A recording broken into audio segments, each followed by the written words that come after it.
On a nos bombes. On a la musique qui rend agressif. Bah oui, boum, évidemment, boum. La révolution du peuple a renversé les nobles du royaume et s'est emparée de la capitale de Kinbourg. Mais l'empereur Titankin est mort en maudissant les terres et tous ceux qui l'ont dépossédé. À présent, les seules pièces restantes sont celles enterrées avec les lords morts-vivants qui ont forgé l'Empire. Alors plongez dans les donjons, tuez les lords une seconde fois et sauvez la révolution du peuple. Je suis Tourte, et ceci est un condensé issu de mes live Twitch sur des jeux de rôle solo. Pour en découvrir plus, rejoignez-moi sur Twitch et YouTube. Et maintenant, allumez vos torches et affûtez vos dés, car nous plongeons dans les donjons de The Torch in the Dark. Et en gros, on peut placer le compas du coup dans l'encoche, et ça ouvre. Et on descend des escaliers humides, juste éclairés de notre torche. Et on arrive dans une reproduction de... comment ça s'appelle ? La cabine des capitaines dans les bateaux. Une carte au milieu, plein d'instruments de mesure.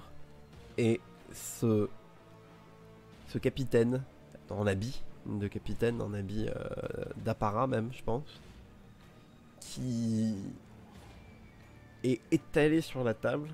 Et dès l'instant où je marche, je pose un pied par terre et il y a cette goule qui se lève relativement rapidement pour son état de cadavre et qui empoigne un sabre en émeraude.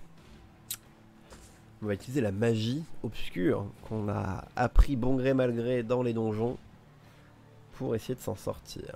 3D. Le meilleur résultat évidemment n'est pas un 6. Ça aurait vraiment été trop bête. 4 à 5, succès, mais vous devez subir une conséquence. Évidemment. Donc on va d'abord prendre des états avant de perdre des objets. On va prendre comme nouvel état. Alors du coup en fait on va juste acter que on est en colère entre guillemets, mais c'est pas genre de la colère juste qui est pas vénère, c'est une colère surnaturelle, c'est une colère maudite. Sombre violence. Allez. On est face à cette créature et on commence à... En fait on se tourne autour, lui et moi, et en fait j'en profite pour tracer en fait tout autour de la pièce des symboles avec mes pieds. Je trace dans le sol des glyphes. Les rituels ça prend du temps à faire et de concentrer les choses, donc ça va pas être pour tout de suite. Donc on va relancer immédiatement. Et du coup être confronté à ce... là littéralement on va pouvoir discuter avec lui. C'est un monstre, c'est une créature sans esprit. Et du coup, oui, on sent notre sang bouillonner, on a presque une excitation malsaine qu'on n'avait jamais ressentie à combattre quelque chose et à lui ôter une deuxième fois la vie. On a envie de lui faire du mal. Et c'est une sensation relativement nouvelle pour Geralt, je pense. Il y a un 6. Et donc on réussit à lancer en fait juste, à se concentrer assez, à faire abstraction de notre soif de sang en fait qui commençait un peu à nous monter à la tête, et à lancer notre glyphe, à activer notre rituel. Et soudainement en fait toute l'eau qui était au sol, elle se concentre autour, elle enveloppe la goule, le capitaine, et elle le noie en fait une deuxième fois, et on voit que il se décompose, il est rongé par cette eau, comme si le temps passait extrêmement vite. Et rapidement il n'en reste plus que un tas d'os inanimé. Et à côté de lui, son épée en jade. On gagne un deuxième trésor. On tire une troisième carte. 10 de cœur, on y est. On ressort de là, notre besace un peu plus pleine qu'avant. Et on est content. Enfin, on est content. C'est autant qu'on puisse l'être dans notre situation, c'est ce que j'entends. Mais c'est déjà pas mal. Et on fait quelques pas et on se rend compte que à côté d'une des tombes, il y a un genre de soul pleureur. Vraiment genre un arbre. Bizarrement, il était pas là avant. C'est nouveau ça. Ou alors on l'avait pas remarqué. On fait quelques pas vers cet arbre. Et il fait quelques pas vers nous. Et en fait, on voit ces racines sortir du sol comme un genre de pattes d'araignée.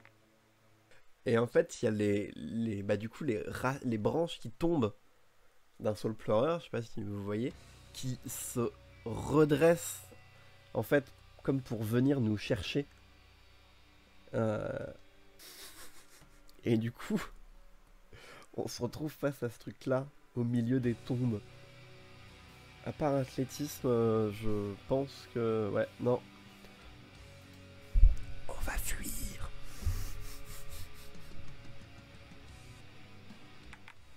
« 5 et 5. Ok, réussite partielle, mais réussite quand même. On court et on va prendre une deuxième condition. Épuisé, tout simplement.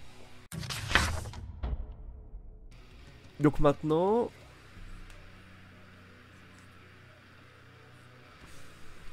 je devrais remonter à la surface pour me soigner. Mais je sais bien que je vais pas me soigner complètement. Et comme je vous ai dit, j'aimerais bien pousser à bout Geralt aujourd'hui pour clore une première saison, entre guillemets. On va tirer une quatrième carte, le 7 de pique. On s'enfuit et on finit par s'arrêter sur... Ben voilà, on s'arrête 2 secondes. On ne voit plus la créature, ou l'arbre, ou l'araignée, l'arbre araignée, je sais pas. Et on s'arrête à court de souffle, un bout de souffle comme on dit, pour reprendre, pour se calmer un peu, et soudainement on entend un cri horrible, quelqu'un qui gueule dans la direction d'où on vient, qui crie à l'aide, tout ça, et il y a notre conscience qui nous rattrape, et on fait putain, c'est sûr, c'est quelqu'un qui est dans la merde. Et donc on fait demi-tour, et on arrive en fait face à une scène où il y a cet arbre ignoble qui est en fait en train de de projeter un pauvre type, voire même un des mineurs qu'on avait vu au début, je pense, qui le projette en l'air et juste en fait qu'il le gobe. Et en fait, il se fait dévorer tout cru par la chose, mais le mec lâche en fait sa torche et en fait met le feu à la créature en mourant. Comme si le bois était vieux et je sais pas, un truc un peu comme ça, il y a des vapeurs un peu verdâtres qui s'élèvent de tout ça. C'est pas sain. Et je vois cette chose se tordre de douleur et pousser des cris tout à fait inhumains face à moi. Ça crépite. Ça a une voix qui crépite. Mais pas sympathiquement. Pas comme un feu de bois sympathique. Comme... je sais pas. Je sais pas qu'est-ce qui peut ne pas crépiter sympathiquement à part une créature qui ressemble à du bois et qui brûle. Mais imaginez. Et donc on reste hébété comme ça. Et en fait ça se dissipe assez rapidement. Le truc vraiment se consume en à peine quelques minutes. Et quand on snap out de notre fascination un peu morbide, on réalise qu'il y a la sacoche du mec qui est par terre. Du coup, la rencontre 7 de pique, c'était vous trouvez un vieux... alors je l'ai un peu adapté, mais en gros vous trouvez un vieux sac à dos abandonné là, sous un arbre mort. Soit je peux risquer pour trouver le propriétaire, ou alors je gagne un item. Du coup, en bon rat que je suis, je décide que le owner il est mort, et que l'arbre mort c'est aussi l'autre saloperie. Voilà, d'une pierre deux coups. Donc on va gagner un item, des bombes. Ah, ça aussi les bombes c'est pas mal quand tu veux. Bombe ou javelot. Donc on a des bombes qui prennent 3 de place. En fait on est en train de lentement remonter la pente et je vais pas du tout réussir à tuer le personnage comme je le voulais. Et mais en fait je suis vraiment le cul entre deux chaises parce que j'ai envie qu'il survive. J'ai pas envie de tuer le chat, mais en même temps ce serait cool en fait. Parce qu'en plus il y a un truc cool avec la mort dans le jeu et on va voir. Donc qu'est-ce que nous dit la description? On entend du coup la voix de Mrada, l'esprit de Mrada Twice Betrayed qui nous suit toujours, qui garde un peu nos pas comme elle peut, nous donnant des petits conseils, des choses comme ça. Elle est pas très utile, mais elle est là, c'est un peu réconfortant. Et du coup elle, elle nous chuchote à l'oreille de faire attention avec ça quand même. La description des bombes nous dit c'est des petites balles qui font la taille d'un poing, remplie de poudre explosive, et chacune a une comment ça s'appelle, une petite mèche en gros. Du coup ça prend 3 places. Le valet de pique. Des pilleurs de tombes courent, enfin s'enfuient en criant dans la direction opposée. Il fuit une tombe qui est laissée grande ouverte. Et en gros, ils ont juste ils ont plein de trésors dans les mains. Ils s'encombrent avec ça, mais enfin, c'est la panique. Mais ils tiennent leur thune quand même. Vous sentez l'odeur de la chair brûlée, alors qu'un chevalier mort-vivant monte lentement les marches du tombeau et sort dans la caverne. Une des torches une des torches des fuyards est accrochée dans l'armure du chevalier. Des flammes et de la fumée les suit et entoure la carcasse mort-vivante. Risquez 2 fois, après 2 succès, gagner 2 trésors. On a nos bombes. On a la musique qui rend agressif. Bah oui, boum, évidemment, boum. Le truc, il a... Enfin, le jeu nous fait... Tu as gagné des bombes. Il y a un chevalier avec une torche bloquée sur lui. C'est parfait. Viser, athlétique et étudier. Ça va être 3D. Et la bombe, 4D. On lance 4D. On garde le meilleur. Ça va. 5. Bah Geralt, il y a les gens qui courent, qui passent autour de lui. On va devoir perdre un truc. Donc on va réduire de 3 stocks de bombes, on passe à 2. C'est tout. Donc on balance une première bombe. Elle explose et comment? Je pense qu'on n'anticipe pas vraiment l'onde de choc que ça fait. Et donc on se retrouve projeté dans la terre, sur le sol rocailleux. On va relancer à nouveau avec 4D. Pitié, foutez pas de ma gueule. 6. Heureusement qu'il y a ce 6 parce que le reste c'est vraiment de la merde. Et là les dés ils nous disent vas-y pépère. C'est free party. Ce qui se passe, c'est du coup on est par terre. Et on est un peu sonné. Et le temps qu'on se réveille, on se retrouve. C'est genre la chaleur et l'odeur de chair brûlée qui nous fait un peu revenir à nous. On se rappelle immédiatement dans quelle situation on est. Et en fait on se retrouve face à face avec ce chevalier mort-vivant. Qui est du coup en armure, en train de brûler. Vraiment genre mode Hellraider. Si c'est ça, Hellraider. Et du coup il y a ce crâne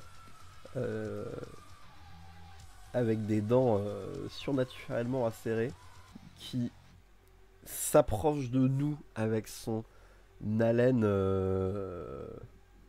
enfumée et genre on lui cale une bombe dans la bouche, on le tège avec un bon coup, un bon chassé dans la gueule et on l'envoie valinguer en bas des escaliers de la crypte et le truc explose là-bas. Et on voit des morceaux d'armure qui volent. Le 5 de carreau.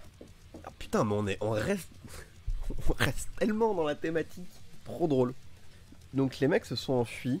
Je sais pas pourquoi, on est poussé par la curiosité. Je pense qu'ils ont pillé plusieurs tombes, donc il y a plusieurs tombeaux grands ouverts comme ça. Où il n'y a rien qu'en sort, et donc bon, on jette un œil à plusieurs. À un moment on descend dans une des cryptes. Et on sent quelque chose contre notre cheville. Qui casse, pas notre cheville, hein, il y a quelque chose qui casse.